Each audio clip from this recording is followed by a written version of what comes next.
স্বাগত জানাচ্ছি the corrections অ্যানালাইসিসের বিশেষ আয়োজন ছাত্র রাজনীতির ১০ম এপিসোডে। দলমত নির্বিশেষে সাধারণ শিক্ষার্থীদের অধিকার কথা আমরা ছাত্র প্রতিনিধির মাধ্যমে শুনি। ছাত্র রাজনীতি এই এপিসোডে আমাদের মাঝে অতিথি হিসেবে উপস্থিত আছেন ঢাকা পলিটেকনিক ইনস্টিটিউট ছাত্রশক্তির মুখপাত্র জারিফ আজাদ। প্রথমে আপনাকে আমরা একটা প্রশ্ন জিজ্ঞাসা করতে চাই, আপনি কেন ছাত্র প্রতিনিধি হওয়ার সিদ্ধান্ত নিলেন? আসলে ছাত্র রাজনীতি বলতে বাংলাদেশের প্রেক্ষাপট অনুযায়ী আমরা যে জেনারেশন অর্থাৎ জেন জেড, আমাদের জেনারেশন হচ্ছে যখন বাংলাদেশে স্বৈরাচার বা ফ্যাসিজম জন্ম, তখন হচ্ছে আমাদেরও জন্ম। সেই পরিপ্রেক্ষিতে ফ্যাসিস্ট যত বৎসর, আমাদের বয়স তুলনা করলে ঠিক তত বৎসরই হয়। তো সেই জায়গা থেকে আমরা যখন ছোট থেকে দেখে আসছি বাংলাদেশের রাজনৈতিক অবস্থা, বাংলাদেশের রাজনৈতিক পরিস্থিতি, ওই জায়গা থেকে আমার মনে হয়েছে আমি যদি কখনো সুযোগ পাই, আমি বাংলাদেশের গণতন্ত্র রক্ষায় বা গণতন্ত্রের পক্ষে ছাত্র প্রতিনিধি হিসেবে কাজ করব। সেই জায়গা থেকে আমি ছাত্রদের স্বার্থে, ছাত্রদের হয়ে ছাত্র প্রতিনিধি হিসেবে কাজ করার সিদ্ধান্ত নিয়েছি। ধন্যবাদ আপনাকে। আমরা একটি বিষয় জানতে চাই, আমরা অনেক সময় দেখি বিভিন্ন ছাত্র প্রতিনিধিরা, ছাত্র নেতারা তার নিজের সংগঠনে ভাই বন্ধুদের বেশি সুযোগ সুবিধা দেওয়ার চেষ্টা করে। এই বিষয়ে আপনার মন্তব্য কি? ছাত্র সংগঠনের নিজস্ব ভাই বন্ধুদেরকে বেশি সুযোগ দেওয়ার চেষ্টা করে বলতে, আসলে আমার ব্যক্তিগতভাবে আমি মনে করি ছাত্র রাজনীতি হচ্ছে ছাত্রদের স্বার্থে কাজ করাকে বলে, এর বাইরে কিছুই না। অর্থাৎ ছাত্র রাজনীতি করলে দেখা গেছে আপনাকে ছাত্রদের স্বার্থেই কাজ করতে হবে, এর বাইরে কিছুই না আপনার জন্য। কারণ হচ্ছে এখানে নামটাই হচ্ছে ছাত্র রাজনীতি, তো ছাত্রদের জন্য কাজ করা। আর ভাই বন্ধুরা বলতে গেলে হচ্ছে নিজস্ব ভাই বন্ধু থাকতেই পারে রাজনীতিতে, সাথে মিছিল মিটিং, বিভিন্ন প্রোগ্রামে, অর্থাৎ বিভিন্ন প্রতিবাদ সমাবেশে, বিভিন্ন যৌক্তিক আন্দোলনে আমরা বিভিন্ন সময় আমাদের বিভিন্ন ছোট ভাই বড় ভাইদেরকে পাশে পাই। ওই জায়গা থেকে তাদের প্রতি একটা সফট কর্নার কাজ করে। যেমন আজকে একটা প্রতিবাদ সমাবেশ, একটা যৌক্তিক একটা আন্দোলন, যেমন গত কিছুদিন আগে বাংলাদেশে ঘটে গেছে যে ধর্ষণ প্রতিনিয়ত হচ্ছে, এবং ইভেন এখনো ঘটে যাচ্ছে। বাংলাদেশে ধর্ষণ হচ্ছে এবং ধর্ষণের পরে তাকে মেরে ফেলা হচ্ছে। এই বিষয়গুলোতে যখন আমরা একটা প্রোগ্রাম থ্রো করি, অর্থাৎ একটা প্রতিবাদ মিছিলের আমন্ত্রণ জানাই, তখন আমাদের খুব কাছের ছোট ভাইয়েরা জানানোর সাথে সাথেই তারা এসে প্রোগ্রামে হাজির হয়ে যায়। অর্থাৎ আমরা আসার আগে তারা এসে ক্যাম্পাসে হাজির হয়ে যায়, রাজপথে হাজির হয়ে যায় যে প্রোগ্রাম করবে। এই যে ভালো লাগাটা তাদের, সেই ভালো এই ভালো লাগাটা যেই ছোট ভাইগুলার কাছে আমরা পাই, সেই ছোট ভাইগুলার প্রতি অন্যরকম একটা সফট কর্নার কাজ করে। এটা সত্য, এটা অস্বীকার করার কিছু নাই। তবে আমি আমার জায়গা থেকে মনে করি ছাত্র রাজনীতি মানে সাধারণ ছাত্রদের জন্য কাজ করা। সাধারণ ছাত্র বলতে সকল ছাত্রকে, নিজের কাছের ভাই ব্রাদার নয়, এই দলের ভাই ব্রাদার নয়, সকল ছাত্রদের জন্য কাজ করাকেই বলে ছাত্র রাজনীতি। জি, ধন্যবাদ। আপনার ক্যাম্পাসের প্রধান সমস্যাগুলো কি কি? এই সমস্যা নিরসনের জন্য আপনার পরিকল্পনা কি? দেখেন, আমাদের ক্যাম্পাসটা হচ্ছে ঢাকা পলিটেকনিক ইনস্টিটিউট, এবং বাংলাদেশের সকল পলিটেকনিক ইনস্টিটিউট হচ্ছে আপনার এখানে স্বায়ত্তশাসিত নয়। যার কারণে আমাদের ক্যাম্পাসের মূল সমস্যা হচ্ছে এটা। যদি স্বায়ত্তশাসিত হতো তাহলে দেখা গেছে আমাদের ক্যাম্পাসটা এরকম থাকতো না, আরো অবকাঠামোগত উন্নয়ন বৃদ্ধি পেত এবং শিক্ষার্থীরা নির্বিঘ্নে স্বাচ্ছন্দ্য বোধ করতো আর কি। এখন আমাদের ক্যাম্পাসে মূল সমস্যাগুলা যদি আমি বলি, তাহলে হচ্ছে আমাদের ক্যাম্পাসে আবাসন সংকট। আমাদের ক্যাম্পাসে প্রায় 12,000 শিক্ষার্থী তারা আছে, এর মধ্যে তাদের আবাসন সংকট রয়েছে। আমাদের যতগুলা হল থাকার কথা, হল নেই। আমাদের শিক্ষার্থীরা বাইরে বিভিন্ন জায়গায় থাকছে। আমাদের ক্যাম্পাসে একটা বাস নেই, যে শিক্ষার্থীরা বিভিন্ন জায়গা থেকে তারা নির্বিঘ্নে তারা ক্যাম্পাসে আসতে পারবে।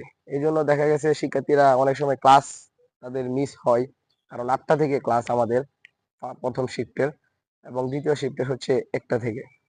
তো 8টা থেকে যারা ক্লাস করে তাদের ক্লাসটা হচ্ছে মিস হয়, কারণ হচ্ছে আমাদের ক্যাম্পাসে কোনো বাস নেই। তো আপনাদের মাধ্যমে কর্তৃপক্ষের কাছে আমরা ছাত্র প্রতিনিধি যারা আছি, ছাত্র রাজনীতি যারা করি, ক্যাম্পাস নিয়ে যারা ভাবি, ক্যাম্পাসের শিক্ষার্থীদের জন্য যারা কাজ করি, আমরা বলতে চাই যে আমাদের ক্যাম্পাসের সমস্যা প্রথমত আমাদের বাস দরকার, আমাদের আবাসন দরকার, এবং এছাড়াও আরো কিছু সমস্যা রয়েছে। ঢাকা পলিটেকনিক ইনস্টিটিউটে রাজনৈতিক কিছু সমস্যা রয়েছে, সেই সমস্যাগুলা আমরা আশা করব খুবই দ্রুত আমাদের অধ্যক্ষ মহোদয় সহ ক্যাম্পাস প্রশাসন এর যথাযোগ্য ব্যবস্থা গ্রহণ করবেন। আপনার প্রতিষ্ঠান ও প্রতিষ্ঠানের শিক্ষার্থীদের আগামী 2 বছর পর কোন পর্যায়ে দেখতে চান? আগামী 2 বছর পর আমার ঢাকা পলিটেকনিক ইনস্টিটিউটকে আমি দেখতে চাই যে আমাদের ঢাকা পলিটেকনিক ইনস্টিটিউটের স্টুডেন্টরা বিভিন্ন উদ্ভাবনী বিভিন্ন প্রতিযোগিতায় অংশগ্রহণ করছে, এবং আমরা যারা আছি ক্যাম্পাসে রানিং, আমরা যারা ছাত্র রাজনীতি করতেছি, তারা আগামী 2 বছর পর যদি আমাদের ছাত্রত্ব চলে যায়, আমরা ছাত্রত্ব শেষ করে ক্যাম্পাস থেকে বের হয়ে আমরা আমাদের পরবর্তীতে যদি আমরা বিএসসি করি, তো ওইখানে আমরা ইউনিভার্সিটি যা আমরা ছাত্র রাজনীতি করব। বা আমরা যদি বিএসসি না করি, আমরা যদি জবে ঢুকি, তাহলে দেখা গেছে আমরা ডিপ্লোমা শেষ করে আমরা আমাদের ক্যাম্পাস থেকে বের হয়ে আমরা চাকরিতে জয়েন করার জন্য প্রস্তুতি নিব। তো আগামী 2 বছর পর আমি বিশেষ করে যেটা দেখতে চাই, এটা হচ্ছে ঢাকা পলিটেকনিক ইনস্টিটিউটে যে 3টা হল রয়েছে, 3টা ছাত্রাবাস রয়েছে, 3টা ছাত্রাবাসে একটা স্টুডেন্টও যেন ছাত্রত্ব শেষ হওয়ার পরে হলে বা ছাত্রাবাসে অবস্থান না করে। রাজনৈতিক হোক, পারিবারিক হোক, যে কোনো কারণে তারা যেন তাদের হল ছেড়ে তারা যেন কর্মসংস্থানের খুঁজে তারা বের হয়, অর্থাৎ ডিপ্লোমার পরবর্তী সময়ে, বা যাদের ডিপ্লোমা শেষ হয়ে গেছে তারা আদুবাই হয়ে হলে অবস্থান না করে তারা যেন বাইরে যায়, হল থেকে বের হয়ে হয়তো ইউনিভার্সিটিতে ভর্তি হতে পারে, আর নয়তো ইউনিভার্সিটিতে যদি তারা ভর্তি না হয়, তারা তাদের কর্মসংস্থানের খুঁজে, তারা তাদের পিতামাতাকে তাদের পরিবারকে দেখভালের খুঁজে হলেও তারা হল যেন ছেড়ে দেয়। আমি বিশেষ করে এই জিনিসটা চাই যেন ঢাকা পলিটেকনিক ইনস্টিটিউটে আগামী 2 বছর পর, বর্তমানে এখনো অনেক ছাত্র আমরা দেখতে পাই ডিপ্লোমা শেষ হয়ে যায় বা প্রাক্তন হয়ে যায়, হলে অবস্থান করে বা ক্যাম্পাসে আসা যাওয়া করে, ক্যাম্পাসের বিভিন্ন রাজনীতিতে অংশগ্রহণ করে। আমরা চাই যাদের ডিপ্লোমা শেষ বা যাদের পড়ালেখা শেষ, ছাত্রত্ব শেষ, তারা যেন আমাদের হলগুলোতে অবস্থান না করে সাধারণ শিক্ষার্থীদের একটা বরাদ্দকৃত একটা সিট যেন তারা দখল করে না থাকে। আমি বিশেষ করে এটা চাই। এবং সর্বশেষ আমি আমার ক্যাম্পাসকে 2 বছর পর আমি দেখতে চাই যে আমাদের ক্যাম্পাস এমনিতেই সারা বাংলাদেশে পরিচিত, ঢাকা পলিটেকনিক ইনস্টিটিউট, এমন কেউ নাই আমাদের ক্যাম্পাসকে চিনে না। তো আমরা চাই ঢাকা পলিটেকনিক ইনস্টিটিউট সুন্দর, সৌহার্দ্যপূর্ণ, রাজনৈতিক, পড়ালেখা সকল কিছু পরিবেশ যেন আর উন্নত হয়। 2 বছর পরে যেন আমি পরিচয় দিতে পারি আমি ঢাকা পলিটেকনিক ইনস্টিটিউটের স্টুডেন্ট, এবং আমি যেন গর্ব করতে পারি আমি একজন ডিপিআইএল। জি, ধন্যবাদ। আমরা একটি শেষ প্রশ্ন করতে চাই, সেটি হলো আপনার ক্যাম্পাস, ছাত্র রাজনীতি ও সাধারণ শিক্ষার্থীদের ব্যাপারে আপনার বার্তা কি?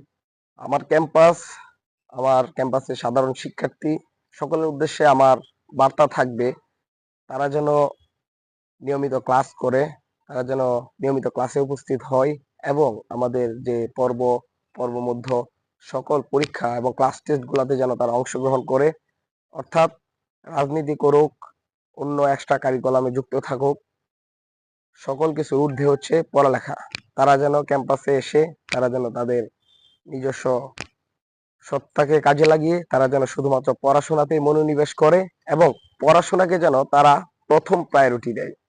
আমি আমার ক্যাম্পাসের জুনিয়র যারা আছে তাদের কাছে এই প্রত্যাশা রাখবো, তারা ক্যাম্পাসে আসার পর থেকে তারা যেন তাদের সিনিয়রদেরকে সম্মান করে, তারা যেন তাদের যারা জুনিয়র আছে তাদেরকে যেন তারা স্নেহ করে, এবং শিক্ষক যারা আছেন আমাদের ক্যাম্পাসে শিক্ষকদেরকে যেন তারা শ্রদ্ধা করেন, এবং সর্বোপরি এই ক্যাম্পাসটাকে যেন তারা সুন্দর সুশৃঙ্খল ভাবে একটা আদর্শ ক্যাম্পাস হিসেবে গড়ে তুলতে পারেন, সেই প্রত্যাশা তাদের কাছে থাকবে। আর সর্বশেষ আরেকটা কথা তাদের উদ্দেশ্যে আমার থাকবে, সেটি হচ্ছে আমাদের ক্যাম্পাসে রাজনৈতিক প্রেক্ষাপট বিভিন্ন সময় বিভিন্ন রূপ ধারণ করে বা রং ধারণ করে।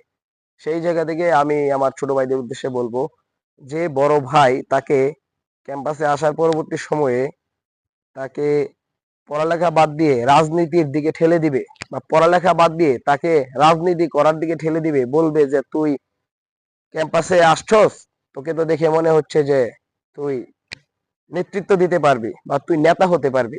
সেই ছোট ভাইদের উদ্দেশ্যে আমি বলবো যে আসলে ক্যাম্পাস ঢাকা পলিটেকনিকে আসছো, ঢাকা পলিটেকনিকে তুমি পড়ালেখা করো, পড়ালেখা করে বাবা মার স্বপ্ন পূরণ করো, করে তুমি ইঞ্জিনিয়ার হয়ে এখান থেকে বের হয়ে যাও। তুমি এখানে নেতা হতে আসো নাই, তুমি এখানে নেতৃত্ব দিতে আসো নাই। হ্যাঁ, এটা ঠিক, ক্যাম্পাসের সুন্দর সুশৃঙ্খল পরিবেশ বজায় রাখার জন্য এবং ক্যাম্পাসের শিক্ষার্থীদের যৌক্তিক দাবি দাওয়া এগুলাতে কাজ করার জন্য তোমাকে রাজনীতিতে অংশগ্রহণ করতে হবে এবং রাজনীতি করতে হবে বা তোমাকে আন্দোলন সংগ্রামে থাকতে হবে। এর মানে এই নয় শুধুমাত্র রাজনীতিকে তুমি পেশা হিসাবে নিবে, তুমি তোমার বাবা মার স্বপ্নকে ধূলিসাৎ করবে এবং পদান্তলিত করবে, এটা কখনোই কাম্য নয়। তাই আমার জুনিয়র যারা আছে তাদের কাছে আমার প্রত্যাশা থাকবে তারা সুন্দরভাবে সুশৃঙ্খল ভাবে পড়াশোনা করে এই ক্যাম্পাস থেকে বেরিয়ে যাবে, ছাত্রত্ব শেষ করবে সুন্দরভাবে। জি, ধন্যবাদ আপনাকে আমাদের সাথে যুক্ত হওয়ার জন্য। সুপ্রিয় দর্শক শ্রোতা, এতক্ষণ আমরা জাতীয় ছাত্র শক্তি ঢাকা পলিটেকনিক শাখার এক উদ্যমী ছাত্রনেতার সাথে আলাপ হলো। তিনি তার ক্যাম্পাস ছাত্র রাজনীতি নিয়ে কথা বললেন। আমরা চাই কর্তৃপক্ষ যেন যথাযথ উদ্যোগ নিতে আগ্রহী হয়। আজ এখানেই বিদায় নিচ্ছি। দেখা হবে নতুন পর্বে নতুন এক ছাত্রনেতার সাথে। আল্লাহ হাফেজ।